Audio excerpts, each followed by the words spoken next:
Friends, and welcome to the Exams Made Simple, and we are back again with the Hindu Complete Newspaper Analysis for 17th of January 2023. 17 जनवरी 2023 का the Hindu newspaper analysis देखेंगे। शुरू करते हैं सबसे पहले आज के सवालों के साथ, जो कि प्रीलिम्स के लिए क्वेश्चन इंपॉर्टेंट है।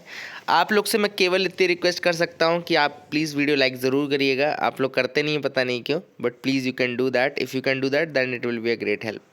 स्टार्ट करते हैं सबसे पहले सवालों के साथ। पहला सवाल है, arrange the following events chronologically starting from the earliest. आपको इनको क्रोनोलॉजिकली अरेंज करना है। First is Champaran, second is Jallianwala Bagh, third is Ahmedabad mill strike and the fourth is foundation of Satyagraha Sabha. तो आपको बताना है कि इसका क्रोनोलॉजिकल ऑर्डर सबसे पहले से सबसे बाद कौन सा हुआ। तो सबसे पहले इसमें ऑब्वियस है चंपारण हुआ, फिर उसके बाद अहमदाबाद मिल स्ट्राइक हुई, फिर उसके बाद जलियांवाला बाग हुआ एंड फिर उसके बाद नहीं, पहले चंपारण हुआ, फिर अहमदाबाद स्ट्राइक हुई, देन इसके बाद सत्याग्रह सभा बनी एंड देन उसके बाद आपका जलियांवाला बाग हुआ। ठीक है ना। Champaran number 1, Ahmedabad number 2, then foundation of Satyagraha Sabha number 3, Jallianwala Bagh number 4। तो इसका मतलब है कि 1 3 4 2 ए will be the answer for this. एक एक करके अपन बता दें। चंपारण सत्याग्रह जो था वो 1917 में हुआ था। It was the first Satyagraha movement led by Mahatma Gandhi in the British India. And इसके बाद अहमदाबाद में 1918, एक साल बाद जस्ट अहमदाबाद मिल स्ट्राइक जो हुई थी उसको सॉल्व करने गए थे वो। सत्याग्रह सभा का फाउंडेशन गांधी जी ने 1919 में किया था, महात्मा गांधी ने ही किया था and it was in the protest against Rowlatt act. And इसके अलावा जलियांवाला बाग मैसेकर 13 अप्रैल 1919 में हुआ था, लेकिन ये सत्याग्रह सभा के फाउंडेशन के बाद हुआ था। क्वेश्चन नंबर 2 है, Lucknow pact between Indian National Congress and Muslim League put forward which of the following political demands. अब जब लखनऊ पैक्ट हुआ था उस समय आपको पता है कि इंडियन नेशनल कांग्रेस और मुस्लिम लीग एक हो गई थी। तो क्या क्या डिमांड्स थी जो इन दोनों ने जॉइंट डिमांड्स दी थी। तो ऑप्शंस आपके सामने। पहला कि इन्होंने सेपरेट इलेक्टोरेट फॉर मुस्लिम मांगा था। Second, it demanded self government from the British and third, all the members of the viceroy executive council should be Indians. तो कौन कौन सी जॉइंट डिमांड्स थी आपको बताना है। तो इसका करेक्ट आंसर है 1 और 2। पहला, separate electorate for Muslim, yes इन्होंने डिमांड किया था, जॉइंट डिमांड किया था। And it demanded self government from the British, but सारे मेंबर्स एग्जीक्यूटिव काउंसिल के इंडियंस को ऐसी डिमांड नहीं की थी। उन्होंने कहा था half of the members should be Indians, half of the members की बात की थी। तो थर्ड नहीं होगा, 1 और 2 विल बी द आंसर। यहाँ देखो जॉइंट डिमांड्स मैंने लिख दी हैं। Government should declare that if it would confer self government on the Indians, ये पहली थी। Legislative council should be further expanded with an elected majority and more power should be given to them. Half of the members of the viceroy executive council should be Indians. ठीक है ना। तो viceroy executive council के half of the members को Indians बोला था। तीसरा सवाल है, ड्यूरिंग स्वदेशी movement which of the following leaders declared that freedom, political freedom is the life breath of a nation. किसने कहा था कि political freedom is the life breath of the nation. बहुत ही अच्छा सवाल है, आसान सवाल है, हालांकि आप लोग आपने पढ़ा होगा। इसका करेक्ट आंसर आप खुद बताइएगा, अगर नहीं पता तो गूगल करके बताइएगा। बहुत ईजी क्वेश्चन है, कई बार इनके बारे में मैंने आपको बताया भी है न्यूज़ एनालिसिस में, ये हिंट भी है आपके लिए। तो आप बताइए मुझे करेक्ट आंसर क्या है। तो these are the 3 questions. I hope आपको अच्छा लगा होगा, आपको समझ में आएगा, कुछ नया सीखने को मिला होगा। मूव करते हैं आज के कंसेप्ट ऑफ द डे की तरफ। तो आज का जो सिंपल सा कंसेप्ट हमने उठाया वो है ई रूपी का कंसेप्ट। ई रूपी क्यों है, कैसे है, क्यों अलग है, ये सारी चीज़ें अपन देखेंगे। सबसे पहले एक डेफिनेशन बेसिक, ई रूपी क्या है। ई रूपी एक प्रीपेड वाउचर टाइप की चीज़ है। प्रीपेड वाउचर होता है ना, जैसे मतलब एक उसमें एक नंबर होता है या फिर एक कोड होता है, ऐसा होता है जिसमें प्रीपेड रहता है वो। ठीक है ना। उसको रिडीम आप कर सकते हैं, उस कार्ड को आप रिडीम कर सकते हैं। ठीक है ना। It's like a prepaid voucher which can be redeemed without any card, without any digital payment app और विदाउट इवन इंटरनेट बैंकिंग। आपके पास कुछ नहीं है, इंटरनेट बैंकिंग नहीं है, डिजिटल पेमेंट ऐप नहीं है, कार्ड नहीं है, या फिर हो सकता है स्मार्टफोन भी नहीं हो, तो भी आप ई रूपी का यूज़ कर सकते हैं। ठीक है ना। बिकॉज ई रूपी इज़ लाइक अ वाउचर। आप बस उसका नंबर आप प्रोवाइड कर दें शॉपकीपर को, या उसका QR कोड प्रोवाइड कर दें, तो शॉपकीपर उससे पेमेंट कर लेगा। अच्छा, ई रूपी एक end to end digital transaction है that does not require any physical issuance of card और any thing leading to that. मतलब कोई कार्ड इशू करने की ज़रूरत नहीं, कोई फिजिकल वाउचर या फिजिकल कार्ड इशू करने की ज़रूरत नहीं है। ये आपका end to end digital transaction, it's end to end digital transaction, आप इसको याद रखिएगा। ई रूपी एक डिजिटल सोल्यूशन है। किसने बनाया है इसको? बनाया है national payment corporation of India, NPCI ने बनाया है, national payment corporation of India ने बनाया है। So that is a fact which is important. important distinction between e-rupee and other existing digital forms of payment is that it does not require the beneficiary to have a bank account. इसमें bank account होने की भी ज़रूरत नहीं है. अगर मतलब कि जो आपका जो व्यक्ति है उसके पास अगर बैंक अकाउंट नहीं है तो भी वो ई रुपी के थ्रू ट्रांजैक्शन कर सकता है. देखो तो ये इंपॉर्टेंट है. ई रुपी और दूसरे डिजिटल फॉर्म्स में ये डिफरेंस है कि इसमें बैंक अकाउंट होने की भी ज़रूरत नहीं है बेनिफिशियरी का. अब कैसे ई रुपी आप करेंगे, तो basically it is operable in non smartphones also. Non smartphones में भी ऑपरेबल है. किसी व्यक्ति के पास बैंक अकाउंट भी ना हो, इंटरनेट भी ना हो, स्मार्टफोन भी ना हो, तो भी आप ई रुपी के थ्रू ट्रांजेक्शन कर सकते हैं. अब कैसे कर सकते हैं, जब नॉन स्मार्टफोन यूज़र्स है तो वहाँ पे एक एसएमएस जाएगा. तो एसएमएस के फॉर्म में एक नंबर जाएगा एंड जिसके पास स्मार्टफोन है उसके पास क्यूआर कोड जाएगा, है ना. तो ये तो बेसिक फैक्ट्स हो गए. इसके अलावा बेनिफिशियरी को शो करना पड़ेगा क्यूआर कोड या फिर एसएमएस, है ना. ठीक है, याद रखना है कि इसमें कैसे पेमेंट होती है. जो बेनिफिशियरी होता है उसको या तो क्यूआर कोड देना पड़ेगा या एसएमएस मैसेज देना पड़ेगा मर्चेंट को, एंड वो मैसेज को वो उस क्यूआर कोड को स्कैन कर सकता है या फिर जो मतलब जो कोड है उसको डाल सकता है पेमेंट के लिए, ई रुपी पेमेंट के लिए. होगा क्या है, वेरिफिकेशन के लिए बेनिफिशियरी के पास एक नंबर आएगा. बेनिफिशियरी जैसे उसको वेरीफाई कर देगा उतना पेमेंट वहाँ से डिडक्ट हो जाएगा. ठीक है ना. तो डिजिटल पेमेंट्स आप बना सकते हैं इन मतलब just in a traditional way. लेकिन यहाँ पे आपको थोड़ा सा इंपॉर्टेंस क्या है कि यहाँ पे आपको स्मार्टफोन की ज़रूरत नहीं है, यहाँ पे आपको बैंक अकाउंट की भी ज़रूरत नहीं है. तो ये सब कुछ फैक्ट्स जो मैं बता रहा हूँ याद रखना. ठीक है ना. एंड क्योंकि ऐसे ही क्वेश्चन यूपीएससी पूछेगा कि भैया इसमें बैंक अकाउंट की ज़रूरत नहीं पड़ती है, इसमें आपको बोल देगा कि स्मार्टफोन की ज़रूरत नहीं पड़ेगी, तो वहाँ पे गलत मत कर देना, बिल्कुल सही है. ठीक है, आगे मूव करते हैं न्यूज़ एनालिसिस में. एक जो इंपॉर्टेंट न्यूज़ आर्टिकल है जो कल की पीआईबी की भी न्यूज़ है. सीएसआईआर का एक इंस्टीट्यूट है NISCPR, उसने होस्ट की थी first meeting of Indian architectural heritage sub committee. Indian architectural heritage sub committee की पहली मीटिंग थी. ये जो मीटिंग हुई है Indian architectural heritage sub committee, ये हुई है as part of Swastik initiative. ठीक है ना. तो अब सवाल मेन जो है क्वेश्चन पूछा जाएगा स्वास्तिक इनिशिएटिव से. स्वास्तिक इनिशिएटिव क्या है, याद रखिएगा. स्वास्तिक इनिशिएटिव लॉन्च किया है सीएसआईआर की एक लैब है. एक लैब है जिसका नाम है national institute of science communication policy research. National institute of science communication policy research ने इसको लॉन्च किया है. सीएसआईआर के ही है. स्वास्तिक का फुल फॉर्म है communicating India's scientifically validated traditional knowledge to the society. देखो नाम से ही पूरा आपको उसका काम समझ में आ जाएगा, इसलिए नाम ज़रूर याद रखना. नाम क्या है, communicating India's scientifically validated traditional knowledge to the society. मतलब कि जो इंडिया का ट्रेडिशनल नॉलेज है, स्पेशली वो वाला ट्रेडिशनल नॉलेज जो कि वैलिडेट हो चुका है साइंटिफिकली, उसको वर्ल्ड को या सोसाइटी को कम्युनिकेट करना. ठीक है ना. तो communicating India's scientifically validated traditional knowledge to the society. अब इसका ऑब्जेक्टिव क्या है, objective is to conserve and practice the right tradition, inculcate scientific temper और of verifying tradition in a scientific manner, and instilling confidence in citizens regarding the scientific values of our own traditional knowledge and practices. मतलब कि हमारा एक तो scientific temper develop करना, दूसरा उसको verify करना. कोई साइंटिफिक नॉलेज है तो उसको वेरीफाई करना, एंड देन उस जो ट्रेडिशनल नॉलेज है, अपना जो ट्रेडिशनल नॉलेज है उसको मतलब सिटीजन्स के बीच में पहुंचाना. ये एम है इस स्वास्थ्य इनिशिएटिव का. आई hope you will remember this. I hope आपको समझ में आ गया होगा. आगे मूव करते हैं. Exports drop by 12.2% in a year on slow demand. अब देखो इकॉनमी का अगर कोई स्टेट अगर आपसे प्रेजेंटली पूछे तो आप ये बिल्कुल बता सकते हैं कि there is a global slowdown and there is a local slowdown as well. Global slowdown तो है ही, आपको पता होना चाहिए. ग्लोबल स्लो डाउन क्यों है, क्योंकि ऑब्वियस सी बात है पैंडेमिक के बाद का ईयर है. इसके बाद पैंडेमिक के बाद भी एक दो इवेंट ऐसे हुए हैं जिसमें कि जैसे कि आपका यूक्रेन रशिया का वॉर हो गया. इसके अलावा आपका एक और चीज़ इंपॉर्टेंट है कि जो ग्लोबल सोसाइटी है वो प्रोटेक्शनिज्म की तरफ जा रही है. प्रोटेक्शनिज्म मतलब वो अपना, जैसे अमेरिका बोल रहा है अमेरिका फर्स्ट, यूरोप बोल रहा है यूरोप फर्स्ट, चाइना बोल रहा है चाइना फर्स्ट. मतलब हर कंट्री ग्लोबलाइज्ड वे में नहीं सोच रही है, वो प्रोटेक्शनिस्ट वे में सोच रही है. इस कारण से क्या होगा कि वो दूसरे का सामान कम खरीदेंगे. वो सोचेंगे कि मेक इन इंडिया हम बोल रहे हैं, वो कोई बोल रहा है मेक इन चाइना, कोई बोल रहा है मेक इन जापान, कोई बोल रहा है मेक इन अमेरिका. तो सब अपने अपने जगह बनाना चाहते हैं, and that is the reason why exports are dropping and the demand has also slowed down. इसी को बोलते हैं ग्लोबल स्लो डाउन. ठीक है ना. तो I hope you got clarity. I hope आप इसको याद रखिएगा. है ना। और एक ट्रेड डेफिसिट नाम की चीज़ होती है, ऑब्वियसली बात है ट्रेड डेफिसिट आपका बढ़ता जाएगा। ट्रेड डेफिसिट क्या होता है, थोड़ा सा मैं आपको बता दूं। ट्रेड डेफिसिट का मतलब होता है कि जब आप ट्रेड कर रहे हैं तो दो चीज़ें कर रहे हैं आप, एक तो एक्सपोर्ट कर रहे हैं और दूसरा आप इंपोर्ट कर रहे हैं, ठीक है ना।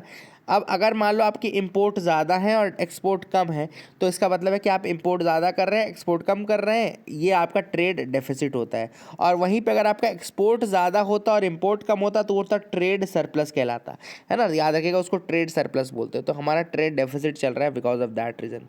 आई hope you got clarity regarding that as well, इसको आप याद रखिएगा। आगे मूव करते हैं, देखते हैं और क्या इंपॉर्टेंट न्यूज़ आर्टिकल्स है जिनके बारे में हम डिस्कस करना है। तो आप बिल्कुल यहाँ पे मेरे साथ आराम से आगे बढ़ सकते हैं। यहाँ पे ऐसी कोई इशू नहीं है जिसको आपको देखना ज़रूरी हो या जिसको आप ना जाने तो आपको दिमाग मतलब कोई नुकसान होगा यूपीएससी में आपको, तो आप आगे बढ़ सकते हैं। अब अगली न्यूज़ यहाँ पे देखो, आपको केरला के रिगार्डिंग दिख रही है।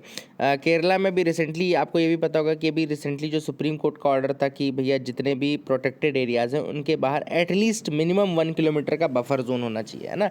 कई लोग कंफ्यूज थे, कई लोग ये कह रहे थे कि सर आपने कहा था एक बार कि जो मतलब जो वैसे मतलब 10 किलोमीटर तक का होना चाहिए, तो 10 किलोमीटर जो है नेशनल पार्क और वाइल्ड लाइफ सेंचुरी के आसपास रहता है।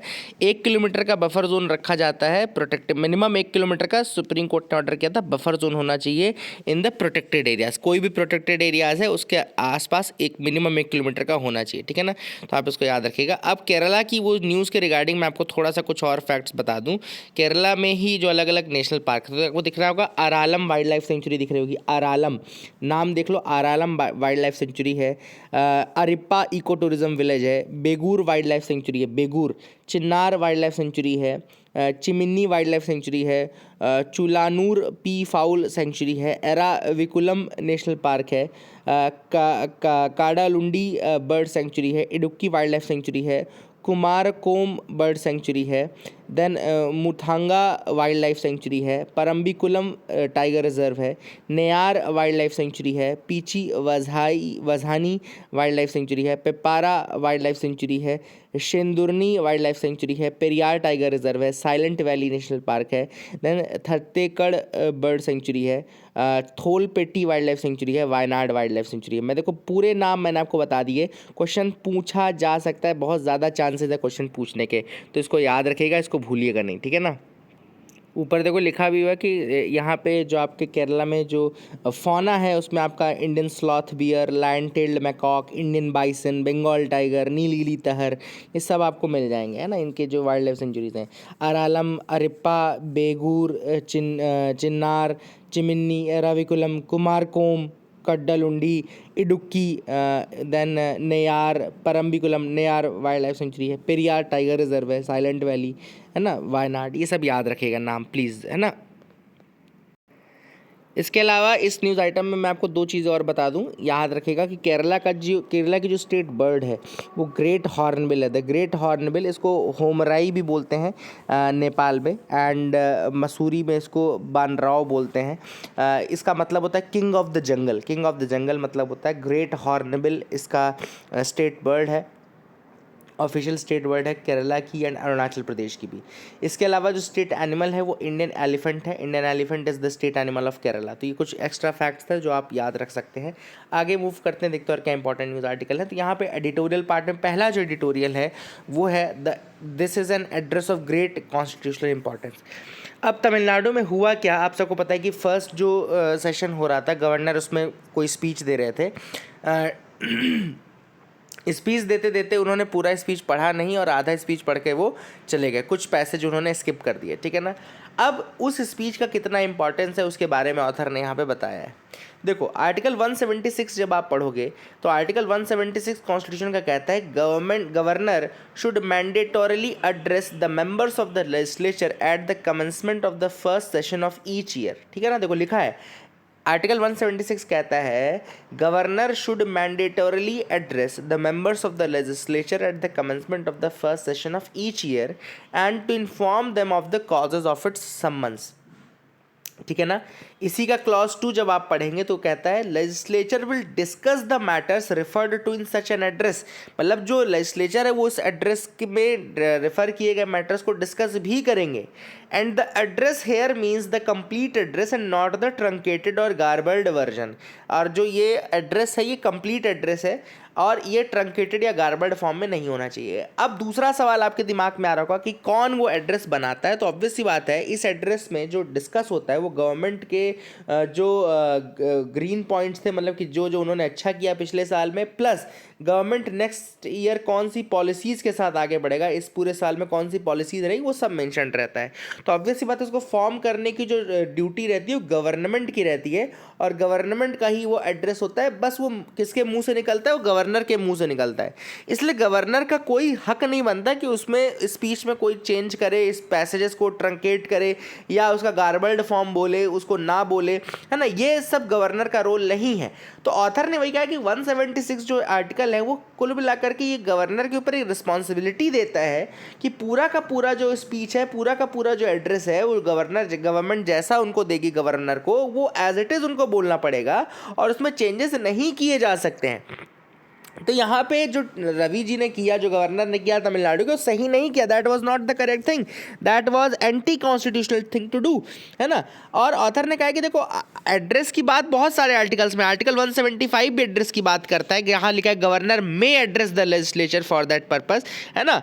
तो आर्टिकल 175 में मे लिखा हुआ है, मतलब वो मैंडेटरी नहीं है, but article 176 requires a discussion to be made on the address, मतलब आर्टिकल 176 मैंडेटरली बोलता है कि गवर्नर को बोलना है, प्लस उस मैटर पे जो भी चीज़ें वो बोलेगा उसके ऊपर डिस्कशन होगा। ऐसा नहीं कर सकता गवर्नर की आधा स्पीच बोल के निकल जाए वहाँ से, ठीक है ना। So it is the responsibility of the governor to make sure कि वो पूरा स्पीच बोला जाए, है ना। तो ये इंपॉर्टेंट चीज़ है इस एड्रेस की, इस पर पॉलिसीज़ रहती हैं। It assumes great constitutional significance, सिर्फ ऐसा वैसा नहीं, कॉन्स्टिट्यूशनली काफ़ी इंपॉर्टेंट है। उसका जो कंटेंट होता है वो कौन डिसाइड करता है, मैंने आपको ऑलरेडी बता दिया है, content is by the government. Content उसका गवर्नमेंट बनाती है क्योंकि इट इज़ गवर्नमेंट्स व्यू। ये कोई गवर्नर का पर्सनल व्यू नहीं है जो वो दे रहा है कि विलफुली एक मैसेज हटा दिया, विलफुली बोला नहीं बोला, है ना। हो सकता है आप इंटरनली डिसएग्री करते हो, लेकिन आप उसको कर नहीं सकते, वहां पे शोकेज नहीं कर सकते, है ना। And the constitution does not give the governor an option to skip the ये and all these things are there। तो ऑथर ने ये एक इशू उठाया। दूसरा ऑथर ने इशू उठाया कि आजकल बिल्स में भी जैसे गवर्नर्स क्या करते हैं कि बिल जो कॉन्स्टिट्यूशन है आर्टिकल 200 में कोई टाइमलाइन नहीं दी हुई है गवर्नर के पास, तो कई बार governors they sit on the bills, वो बिल पे बैठ जाते हैं, उसको पास नहीं करते हैं। तो ऑथर ने कहा ये भी गलत है ना। कॉन्स्टिट्यूशन आपको ये ऑप्शन देता ही नहीं कि आप बिल्स पे बैठ जाओ, आप बिल्स को पास ना करो, ये ऑप्शंस आपके पास नहीं है। एंड आजकल गवर्नर्स काफ़ी वोकल हो चुके हैं, जो कि पहले नहीं हुआ करता था। गवर्नर्स आजकल अपनी अलग अलग मीटिंग्स लेने लगे हैं, है ना। ये सब चीज़ें पहले नहीं होती थी एंड ये एक तरीके से कॉन्स्टिट्यूशनली बहुत ज़्यादा अच्छी चीज़ नहीं है। ऑथर ने कहा कि चाहे 1974 का शमशेर सिंह केस हो, चाहे 2016 का नवाब रेबिया केस हो, दोनों केसेस में सुप्रीम कोर्ट ने यही कहा है कि गवर्नर जो है वो aid and advice of the council of ministers ही काम करता है, उसका कोई इंडिपेंडेंट विल नहीं होता है। नवाब रेबिया केस में कोर्ट ने कहा था कि governor can not have overriding authority over the representatives of the people.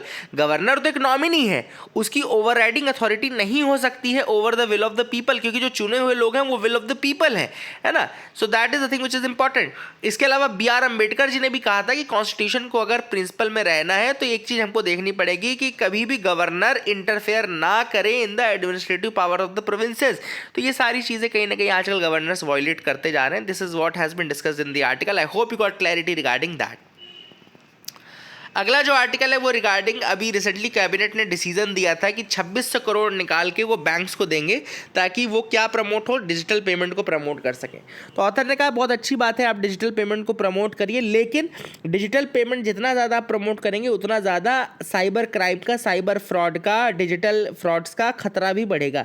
तो ऑथर ने यहाँ पे सजेशन केवल इतना दिया, इस आर्टिकल में केवल इतनी बात की गई कि आपको you have to make sure that कि जैसे जैसे आप डिजिटल पेमेंट बढ़ा रहे हैं, आपने देखा होगा कि आजकल नए तरीके के क्राइम्स भी शुरू हो गए हैं, है ना। कोई आपसे OTP मांग रहा है, कोई आपसे लिंक में क्लिक करवा रहा है, कोई कुछ भी करवा रहा है। तो यही चीज़ ऑथर ने कही कि भाई धीरे धीरे आप वो भी देखो कहीं ये चैलेंजेस ना क्रिएट करने लगे, और मेक श्योर करो कि जो डिजिटल फ्रॉड्स है वो ना हो, किसी भी तरीके से डिजिटल फ्रॉड ना हो। तो all this things have been discussed in this article.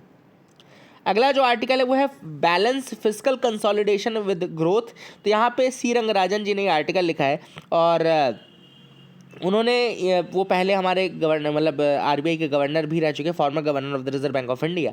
उन्होंने देखो यार इसमें बात की है कोविड की, पहले तो है ना जो स्लो डाउन आया वो कोविड में आया, बहुत ज़्यादा स्लो डाउन आया है ना केवल स्लो डाउन आया, दूसरा जो इशू आया कोविड के कारण वो था हमारा फिस्कल डेफिसिट। आप सबको पता है कि FRBM नाम का एक एक्ट है, fiscal responsibility and budget management act है, जो कि कहता है कि आप केवल 3% तक का एक्सेस मतलब खर्चा कर सकते हो। फिस्कल डेफिसिट मतलब कि जितना आपका रेवेन्यू है और जितना आपका एक्सपेंडिचर उसका डिफरेंस है ना, तो आप एक्सपेंडिचर और रेवेन्यू के बीच में केवल 3% का गैप हो सकता है, ठीक है ना। This is what has been the fiscal deficit. But जब कोविड ईयर था उस दौरान जो फिस्कल डेफिसिट चला गया वो चला गया 9% तक का। स्टेट्स का जो फिस्कल डेफिसिट था वो और सेंटर का 9% तक चला गया था, ठीक है ना। अभी धीरे धीरे वो कम होता जा रहा है, 6.7% था पिछले साल, उसके बाद अभी जब रिसेंट आया उसमें 6.4% आया है, ठीक है ना। तो हाँ कम हो रहा है लेकिन still it is much more than what has been prescribed in the FRBM act. जो 3% की टाइमलाइन है या डेडलाइन है उससे काफ़ी ज़्यादा है। तो ऑथर ने कहा देखो फिस्कल डेफिसिट ज़्यादा होने का मतलब है कि आपका खर्चा ज़्यादा हो रहा है। अब खर्चा ऑब्वियसली बात है ज़्यादा होगा, प्रधानमंत्री गरीब कल्याण अन्न योजना आई, इसके अलावा हमने पैकेजेस निकाले बड़े बड़े कंसोलिडेशन के, अलग अलग सेक्टर्स को कंसोलिडेट करने के लिए, किसी कभी इसको पैसा दिया कभी इसको पैसा दिया, तो ऑब्वियसली बात है खर्चा ज़्यादा हुआ होगा। तो एक खर्चा कम करना है। तो देखो जब गवर्नमेंट क्या होता है अपनी प्रूनिंग करता है खर्चे की, यानी कि गवर्नमेंट जब अपने खर्चे को रेशनलाइज करता है, उसको कम करने की कोशिश करता है, उसको बोलते हैं फिस्कल कंसोलिडेशन। उसको क्या बोलते हैं? Fiscal consolidation. तो ऑथर ने कहा फिस्कल कंसोलिडेशन तो देखो होना जरूरी है भी, है ना, क्योंकि हमको अपना फिस्कल डेफिसिट कम करना है। लेकिन सजेशन जो ऑथर का है कि वो there should be a balance between fiscal consolidation and growth, क्योंकि ग्रोथ तब तक नहीं होगी जब तक आपका कैपिटल एक्सपेंडिचर नहीं बढ़ेगा। देखो एक्सपेंडिचर भी दो तरीके का होता है, मैंने आपको बताया था कि एक रेवेन्यू एक्सपेंडिचर होता है। रेवेन्यू एक्सपेंडिचर वो होता है जो ना तो गवर्नमेंट की ना तो कंट्री के एसेट बढ़ाता है, ना ही लाइबिलिटीज़ को कम करता है। मतलब कि जैसे आपको सैलरी देनी, मेरी सैलरी देनी है, आपकी सैलरी देनी है, तो ये आपका नॉर्मल क्या हो गया? रेवेन्यू एक्सपेंडिचर हो गया, क्योंकि इसमें ना तो गवर्नमेंट का कोई एसेट बढ़ा ना ही उसकी लाइबिलिटीज़ घटी, क्योंकि ये कंटिन्यूस चलता रहेगा, है ना। कैपिटल एक्सपेंडिचर वो होता है जो गवर्नमेंट के या कंट्री के एसेट्स को बढ़ाता है। तो एक तरीके से ये इन्वेस्टमेंट होता है। तो जब तक आप कैपिटल एक्सपेंडिचर नहीं करोगे तब तक आपका इन्वेस्टमेंट नहीं बढ़ेगा, तब तक आपकी ग्रोथ भी नहीं बढ़ेगी। तो ऑथर ने वही सजेशन किया कि आपको you should have a balance between fiscal consolidation and your growth, है ना। इसके बीच का बैलेंस बनाना है, दोनों में से किसी को हावी नहीं होने देना है। तो all these things have been mentioned in this article. I hope you got clarity regarding that.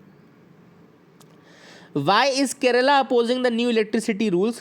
तो अभी रिसेंटली गजट नोटिफिकेशन में इलेक्ट्रिसिटी अमेंडमेंट रूल्स 2022 आए 29 दिसंबर को, ठीक है ना। पावर मिनिस्ट्री ने निकाले 29 दिसंबर को इलेक्ट्रिसिटी अमेंडमेंट रूल्स 2022, ठीक है।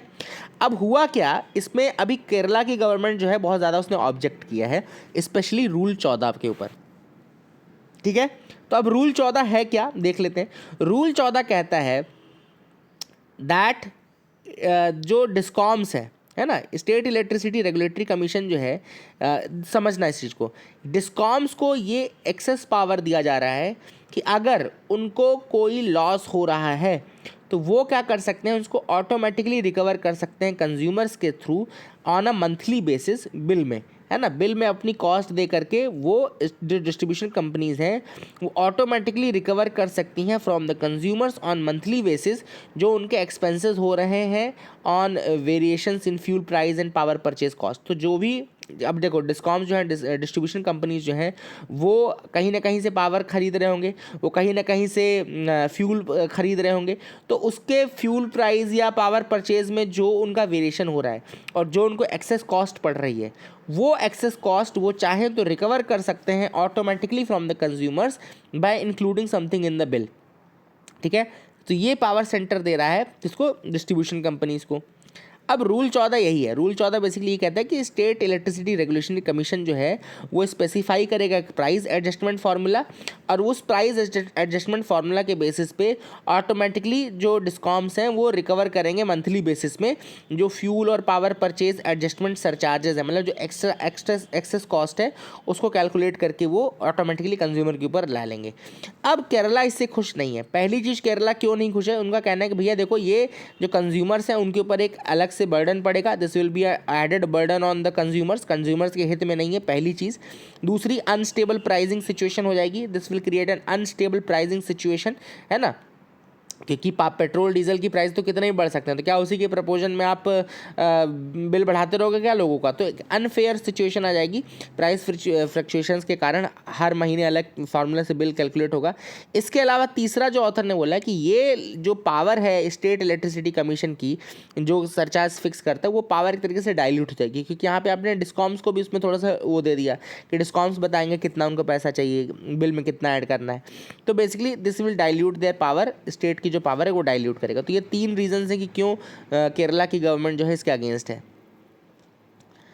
Plagiarism and malicious intent, does chat GPT has an ethics problem. तो यहाँ पे चैट जीपीटी आप सबको पता है कि ओपन एआई का सोल्यूशन है, जिसमें अभी रिसेंटली आप अगर आप जाके डाल दो कि मेरी एप्लीकेशन टाइप कर दे तो एप्लीकेशन टाइप कर देगा, आपको लिखना कोई आर्टिकल टाइप कर दे तो आर्टिकल टाइप कर देगा, इस तरीके से चैट जीपीटी कर सकता है। लेकिन अब इसमें 2 इश्यूज आते हैं, एक तो प्लेजरिज्म का इशू आता है, प्लेजरिज्म मतलब चोरी का काम, है ना। कई लोगों को रिसर्च पेपर लिखना होता है, कई लोगों को मतलब अपना थीसिस सबमिट करना होता है, तो भैया वो तो चैट जीपीटी का इस्तेमाल करके लिख देंगे, कर देंगे और डाल भी देंगे।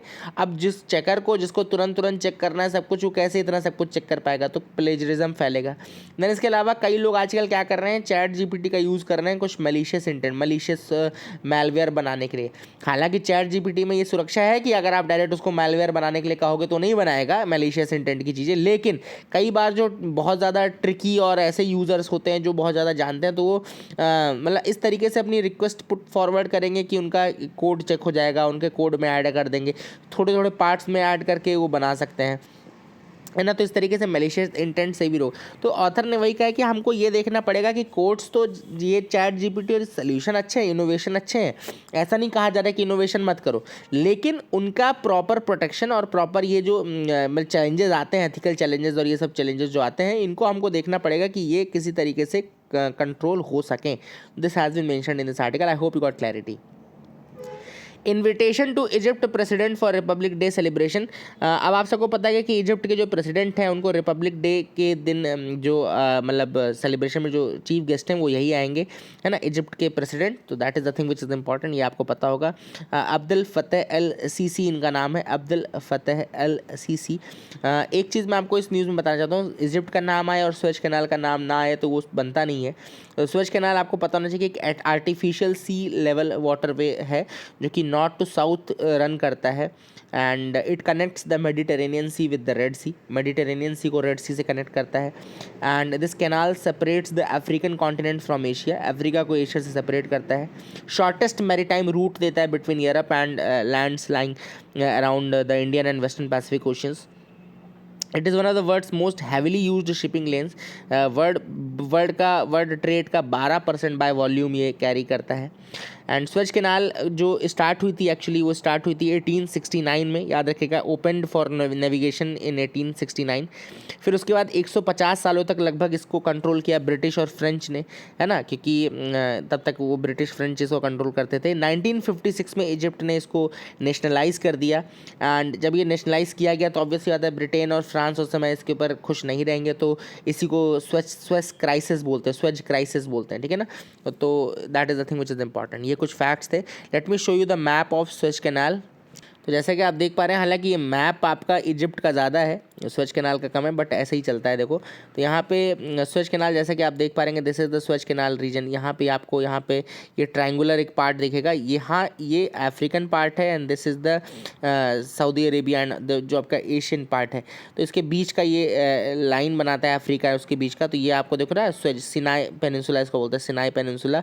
और यहाँ पे गल्फ ऑफ अकाबा भी आपके this region Gulf of Aqaba है, ये गल्फ ऑफ स्वेज है। This is the small Suez Canal, ये आपकी स्वेज कैनाल है जो कि यहाँ पे रेड सी है और यह मेडिटेरेनियन, इसको कनेक्ट कर ये छोटे से पॉइंट से कनेक्ट करता है ना, स्वेज कैनाल वाला रीजन। एंड इसके अलावा इजिप्ट आपको पता है कि ये लीबिया है, इसके नीचे यहाँ पे सूडान है, सूडान भी है, बॉर्डर टच करता है सूडान और लीबिया के साथ इजिप्ट, है ना। और ऊपर आके मेडिटेरेनियन सी है ही यहाँ पे रेड सी है, गल्फ ऑफ स्वेज है, गल्फ ऑफ अकाबा इधर साइड है स्वेज कैनाल, और मतलब आपका सिनाई पेनिनसुला और Saudi Arabia side gulf of अकाबा आपको मिल जाएगी, गल्फ ऑफ स्वेज इधर मिल जाएगी, ठीक है ना। तो all this things are there. फिर इजिप्ट में ही नाइल डेल्टा बनता है, नाइल रिवर का जो डेल्टा है वो इधर ही बनता है। तो ऊपर आपको दिख रहा होगा मेडिटेरेनियन की तरफ उसका माउथ है, नाइल का डेल्टा है। यहाँ पे एक पोर्ट है, पोर्ट सेड, काफ़ी इंपॉर्टेंट है, फेमस है। तो all this things are important. I hope you got clarity. आगे मूव करते हैं, देखते हैं और क्या इंपॉर्टेंट न्यूज़ आर्टिकल्स है जिनके बारे में हमको डिस्कस करना है। ISRO likely to push Venus mission या शुक्रयान टू 2031। अब देखो क्या होता है, वीनस तक जाने के लिए वैसे तो हमने 2023 का डेट सेलेक्ट किया था, क्योंकि 2023 में एक बहुत अच्छा मुहूर्त बन रहा था जिसमें बहुत क्लोज था और बहुत कम फ्यूल में हम वीनस पहुंच जाते, ठीक है ना। फिर वो डेडलाइन आगे बढ़ गई, कोविड आया, सब कुछ बढ़ा, 2024 किया गया। अब देखो क्या होता है, वीनस में जाने के लिए जो अप्रोप्रिएट टाइम है वो हर 19 मंथ में आता है। It comes after every 19 months, है ना। तो हमारे पास 2026 की भी बैकअप डेट है, 2028 की भी बैकअप डेट है। लेकिन एक ऐसा टाइम भी आता है जब ये विंडो और ज़्यादा ऑप्टिमम हो जाती है, और ज़्यादा अच्छा हो जाता है, और ज़्यादा आपका फ्यूल कम हो जाता है। वो हर 8 साल में आता है। तो 2023 के बाद अब वो 2031 में आएगा। तो हो सकता है कि अब जो वीनस मिशन है वो 2031 तक पोस्टपोन हो जाए। और ऑलरेडी नासा के जो मिशन है, यानी अमेरिका का जो वीनस मिशन है वो 2031 के लिए ही प्लान्ड है। उसका नाम भी आपको पता होगा, वेरिटास मिशन और एनविजन मिशन। यहाँ पे देखो लिखा भी हो, दोनों नाम लिखे हैं, Veritas and envision mission. US के मिशन है नासा के, 2031 के लिए ही प्लान्ड है ये वेरिटास और एनविजन। ये वीनस मिशन है ऑफ नासा। तो that is a thing which is important. Shukrayaan हमारा 2023 के लिए तो ओरिजिनली था, बट अब हम 2031 में हो सकता है इसको गो फॉरवर्ड करें, ठीक है। Ranil Wickremesinghe pledges full implementation of 13th amendment. तो सबसे पहले तो मैं आपको बता दूँ 13th अमेंडमेंट है क्या। 13th अमेंडमेंट 1987 जुलाई में साइन किया गया था। उस समय प्राइम मिनिस्टर राजीव गांधी थे और प्रेसिडेंट थे JR जयवर्धने, ठीक है ना। And this was an attempt to solve Sri Lanka's ethnic conflict. अब श्रीलंका में आप सबको पता है कि हमारे तमिलियंस भी हैं और सिन्हालीज़, वहाँ के जो लोकल हैं सिन्हालीज़ हैं। तो उनके बीच में बहुत ज़्यादा एक वॉर टाइप का चला था, है ना। And it was a war for मतलब कौन उस रीजन का मेन है, खिलाड़ी है, ये है सारी चीज़ें। और हमारे तमिल से बहुत सारे वहाँ से गए थे। तो ये ऑल थिंग्स आर देयर। अब जो 13th अमेंडमेंट लाया गया था वो बेसिकली तमिलियंस के लिए था कि थोड़ा उनको मतलब दोनों के बीच में एक बैलेंस बना रहे।